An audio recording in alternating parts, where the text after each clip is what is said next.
ഈ ബില്ലിൽ പ്രധാനമന്ത്രിയുടെ പ്രസംഗത്തിൽ പ്രധാനമന്ത്രി സൂചിപ്പിച്ചൊരു കാര്യം 50% എല്ലാവർക്കും കൂടുക എന്ന ഫ്ലാറ്റ് റേറ്റിലേക്ക് എല്ലാ സംസ്ഥാനങ്ങളും കൂട്ടുന്നതിനെക്കുറിച്ചൊരു ആശയം അദ്ദേഹം മുന്നോട്ട് വെച്ചു.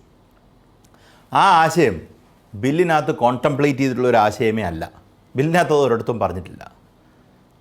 ബില്ലിൽ പറഞ്ഞിരിക്കുന്നത് 2011 സെൻസസിനെ അടിസ്ഥാനപ്പെടുത്തി ഡീലിമിറ്റേഷൻ നടത്തുക എന്നുള്ളതാണ് പറഞ്ഞിരിക്കുന്നത്.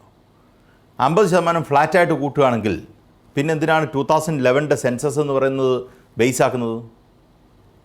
അവിടെ തന്നെയാണ് കളിപ്പീര് കിടക്കുന്നത്. നിങ്ങളത് മനസ്സിലാക്കേണ്ട ഒരു കാര്യമാണ്, ജനങ്ങൾ മനസ്സിലാക്കേണ്ട ഒരു കാര്യമാണ്.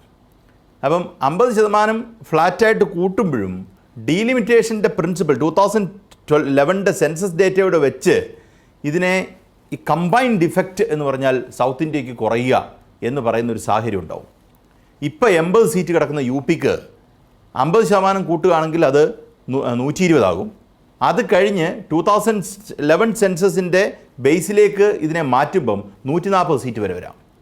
കേരളത്തിൽ 20 എന്നുള്ളത് 30 ആകും. പക്ഷേ 2011 ഡേറ്റ അനുസരിച്ച് ഇതിനെ ഡീലിമിറ്റേഷൻ ചെയ്യുമ്പം 23 സീറ്റോ 22 സീറ്റോ ആയിട്ട് കുറയും. 30-ൽ നിന്ന് കുറയും, 20-ൽ നിന്ന് 22-ഓ 23-ഓ ആകും. ഇത്രയും കൂടുതലേ ഉണ്ടാകുന്നുള്ളൂ. കാരണം എന്ന് വെച്ചാൽ കഴിഞ്ഞ കുറേ കാലങ്ങളായി ഈ രാജ്യത്ത് നടന്നിട്ടുള്ള പോപ്പുലേഷൻ ഒരു ഫ്ലഡിങ് പോപ്പുലേഷനാണ് നോർത്ത് ഇന്ത്യയിൽ ഉണ്ടായിരിക്കുന്നത്. ആ പോപ്പുലേഷൻ കൺട്രോൾ എന്ന് പറയുന്നത് ഈ രാജ്യം മുന്നോട്ട് വെച്ച ഒരു വിശാലമായ ഐഡിയ ആയിരുന്നു. ആ ഐഡിയ സൗത്ത് ഇന്ത്യൻ സംസ്ഥാനങ്ങൾ നല്ല രീതിയിൽ നടപ്പാക്കി.